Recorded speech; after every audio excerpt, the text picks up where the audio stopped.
Hello बच्चों, कैसे हो आप? आई होप आप सब अच्छे होंगे। बच्चों, आज की इस वीडियो में हम लोग बात करने वाले हैं मेंडलीव्स पीरियोडिक टेबल की। वैसे तो ये बहुत ही पुरानी पीरियोडिक टेबल है, लेकिन अगर बात करें अरेंजमेंट का एलिमेंट के, तो जो हमारी नींव डाली है पीरियोडिक टेबल के, ये तो हमारे मेंडलीव्स जी ने ही डाला है। मतलब सारा का सारा क्रेडिट किसको जाता है? मेंडलीव्स जी को ही जाता है पीरियोडिक टेबल का, मतलब कि क्लासिफिकेशन ऑफ एलिमेंट का आप कह सकते हैं। चलिए भाई साहब, क्यों ऐसा होता है? एक्चुअली जो मेंडलीव थे, उन्होंने एलिमेंट्स को उनकी एटॉमिक मास के इंक्रीजिंग ऑर्डर में रखा, पर उन्हें नहीं पता था कि हम एलिमेंट को उनके मास के इंक्रीजिंग ऑर्डर में रख रहे हैं। तो कैसे पता होगा? एक्चुअली उन्होंने क्या किया कि सभी एलिमेंट्स को लिया और उनके हाइड्रोक्साइड ऑक्साइड बनाना शुरू कर दिया। जब उन्होंने उनके हाइड्रोक्साइड एंड ऑक्साइड बनाया, तो उन्होंने उसमें जो है basic physical and chemical properties को ऑब्जर्व किया। फिर क्या किया? Basic and basic physical chemical properties थी, ऐसे एलिमेंट जो सिमिलर प्रॉपर्टीज रख रहे थे उनको एक जगहों पे रख दिया। इसके बाद उन्होंने क्या किया? एक छोटा छोटा सा कार्डबोर्ड लिया, एक नहीं ढेर सारे लिए थे, छोटे छोटे से कार्डबोर्ड लिए। उस एक एक कार्डबोर्ड पर उस समय टोटल 63 एलिमेंट डिस्कवर किए गए थे। सारी एलिमेंट्स की प्रॉपर्टीज एटॉमिक मास के साथ लिख डाले और उसके बाद उसको उन्होंने अरेंज कर दिया, उस केमिकल प्रॉपर्टीज को एटॉमिक मास के इंक्रीजिंग ऑर्डर में। तो उन्होंने एक जो सीरीज पाई, एक जो सीक्वेंस पाया, जो टेबल पाया, उसका नाम क्या कर दिया? Periodic table. चलिए, तो हम लोग बात करते हैं। वैसे आप कह सकते हैं फादर ऑफ पीरियोडिक टेबल तो आपके मेंडलीव्स हैं, लेकिन मॉडर्न पीरियोडिक टेबल मोजले जी ने दिया था। तो अभी हम लोग मॉडर्न पे नहीं आते, अगले वीडियो में मॉडर्न पीरियोडिक टेबल के बारे में बात जरूर करेंगे, लेकिन इस वीडियो में हम लोग सिर्फ बात करेंगे मेंडलीव जी के पीरियोडिक टेबल की। तो हमने आपको क्या बताया कि जो इनकी पीरियोडिक टेबल थी उस पर क्या किया इन्होंने? इन्होंने सबसे पहले उनकी जो प्रॉपर्टीज था उनका अध्ययन किया। किसके भी यहाँ पे रखा होगा? On the basis of similar properties, on the basis of similar properties जिसमें मेन प्रॉपर्टीज क्या थी? Formation of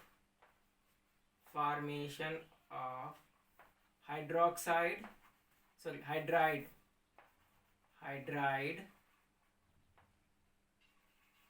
and oxide. और क्या बेस था उनका? उन्होंने उनकी सारी प्रॉपर्टीज को पढ़ा, उनके हाइड्रोक्साइड में और ऑक्साइड को बनाया। देखा कि जो लोग एक जैसे ऑक्साइड बनाते उनको एक ग्रुप में रख दीजिए, जो लोग एक जैसे हाइड्रोक्साइड बनाते उनको अलग ग्रुप में रख दीजिए।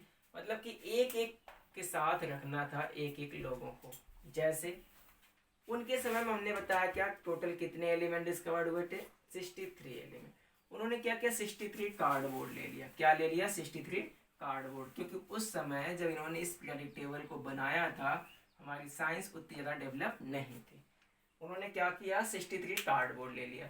जैसे उन्होंने देखा कि भाई साहब ये कोई एलिमेंट हाइड्रोजन है या कोई एलिमेंट सोडियम है, इसकी सारी property, chemical property, physical property, atomic mass, ठीक है, ये सारी चीजें मेंशन कर डाली सारे कार्डबोर्ड पे। फिर उन्होंने क्या किया? जैसे कि इस पे कोई ABCD लिखते हैं, ABCD, ऐसे सारे कार्डबोर्ड 63 कार्डबोर्ड उन्होंने ले लिए और क्या किया? सारे की सारी प्रॉपर्टीज इन पे लिख डाले, सारे एलिमेंट के, 63 एलिमेंट के। फिर उन्होंने क्या किया? इन कार्डबोर्ड को एक सीक्वेंस में अरेंज किया। जैसे सीक्वेंस में अरेंज करने का मतलब जिसका एटॉमिक मास सबसे कम था, एटॉमिक मास लो, उसको रखा। फिर उससे ज़्यादा वाले को, फिर उससे ज़्यादा वाले को, फिर उससे ज़्यादा वाले को, फिर उससे ज़्यादा वाले को। तो इस आधार पे हमारे मेंडलीव जी ने उसको व्यवस्थित कर दिया। चलिए हम कुछ एग्जाम्पल करते हैं। हमने आपको बताया कि formation of hydride and hydroxide के बिहाव पर भी उन्होंने एलिमेंट को व्यवस्थित किया था। तो जब कुछ लोग को हम ले लेते हैं और उनके हाइड्रोक्साइड एंड ऑक्साइड बनाते हैं, और वो कैसे बनेगा जिसके बारे में आपको हमने क्लास 9th में क्रिस क्रॉस मेथड से फार्मूला बनाना सिखाया था, उसी मेथड को हम अप्लाई करके यहाँ पर हाइड्राइड एंड हाइड्रोक्साइड बनाएंगे।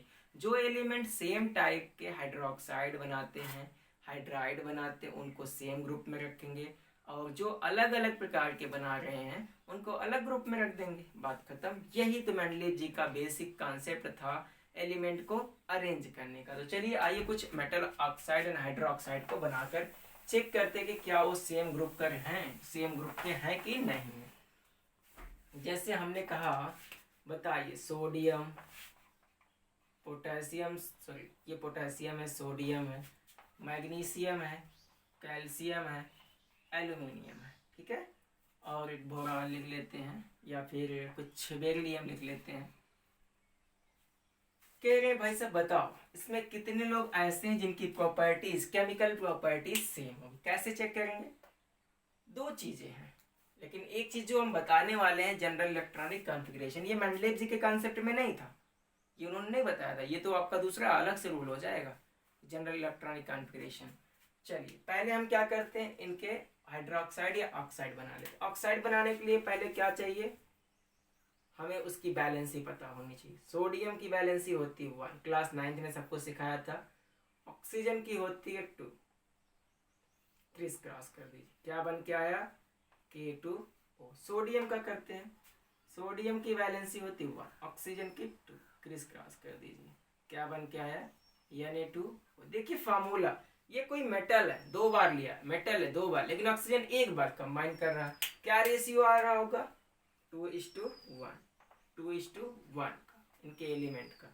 तो देखिए इनकी केमिकल प्रॉपर्टी सेम है, इसलिए इनके रेशियो भी क्या आ रहे हैं, सेम आ रहे हैं, ठीक है। और भी ले लीजिए, चलिए 1 2, तो क्या हो जाएगा Rb2O। तो इस तरह से ये सारे के सारे एलिमेंट क्या है, सेम प्रॉपर्टी, सेम टाइप के ऑक्साइड बना रहे हैं, मतलब ये क्या है, same group element, same group element. तो मेंडलीव जी ने यही किया था कि जिनकी प्रॉपर्टीज क्या थी, सेम थी, उनको एक साथ में रख दिया, और जिनकी अलग थी, जैसे कुछ इसमें से ले लेते हैं, अगर ये जैसे कुछ होंगे तो वो सेम ग्रुप में आ जाएंगे। चलिए जैसे मैग्नीशियम है, इसकी वैलेंसी 2 होती है, ऑक्सीजन की वैलेंसी 2 होती है, अगर ऑक्साइड बनाएंगे तो Mg2O2 होगा, इसको सिंप्लीफाई करेंगे MgO होगा, मतलब ये 1:1 का रेशियो है। इसमें बनाते हैं, कैल्शियम की वैलेंसी 2 होती है, ऑक्सीजन की 2 होती है, क्रिस क्रॉस मेथड Ca2O2 हो जाएगा, सिंप्लीफाई करेंगे CO2 हो जाए, CaO हो जाएगा। रेशियो क्या आया, 1:1 आया। अगर आपको ये चीज़ बनाना नहीं आता तो आप क्लास 9th के प्लेलिस्ट में जाइए और वहाँ से वीडियो देखिए ये कैसे बनता है। चलिए यार गर्मी तो बहुत ज़्यादा है, इसमें बात कर लेते हैं, सॉरी बात कर लेते हैं इनमें, और इसमें भी बेरिलियम 2 2 2 2, क्या आ गया Be2O2, सिंप्लीफाई किया क्या आया BeO2, सॉरी BeO। अब आप देख रहे हैं सबका रेशियो क्या आ रहा है, इसका मतलब ये सारे के सारे एलिमेंट क्या है, सेम ग्रुप है। तो मेंडलीव जी ने यही प्रॉपर्टी अप्लाई किया, सेम ग्रुप एलिमेंट, और एक बना डाले पीरियाडिक टेबल, जिसका नाम दे दिया हम लोगों ने मेंडलीव पीरियाडिक टेबल। चलिए इसमें भी बात कर लेते हैं, क्या किसी से ये सिमिलर है या कुछ अलग है। 2 होता, सॉरी बैलेंसी 3 होती है, 2 होती है, अगर नहीं आता तो पिछली वीडियो आप देखिए को पता चलेगा। ये किसी जैसा बनाया है 2:3 वाला रेशियो, नहीं, ऐसा किसी भी एलिमेंट में रेशियो नहीं है। इसका मतलब इसकी प्रॉपर्टी इन सारे लोगों से डिफरेंट, ये सारे लोग एक जैसे हैं तो इनको एक ग्रुप में रखा होगा, ये सारे लोग एक जैसे एक ग्रुप में, ये अलग हैं तो और भी कुछ एलिमेंट आए होंगे जो इसके जैसे रहेंगे, उनको उस ग्रुप में डाल दिया गया। इसी तरह से हाइड्राइड भी बना सकते हैं मेटल का, जैसे कि अगर बात करें हाइड्रोजन का हाइड्राइड बनाइए तो ये देखिए आपका आ गया H,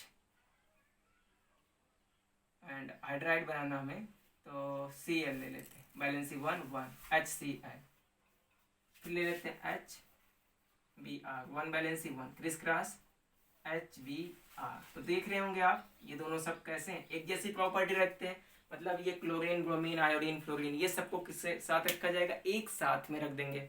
ये मेंडलीव जी का कहना था, लेकिन ये बहुत अच्छी बात नहीं थी, कुछ ना कुछ इसमें भी ड्रॉबैक थी। तो हम अगले वीडियो में बात करेंगे क्या क्या ड्रॉबैक थी मेंडलीव जी की। आज की इस वीडियो में बस इतना ही कि मेंडलीव की पीरियोडिक टेबल हमें क्या बताती है। मिलेंगे एक नए वीडियो के साथ, टॉपिक सेम रहेगा, कॉन्सेप्ट नए होंगे, तब तक के लिए धन्यवाद।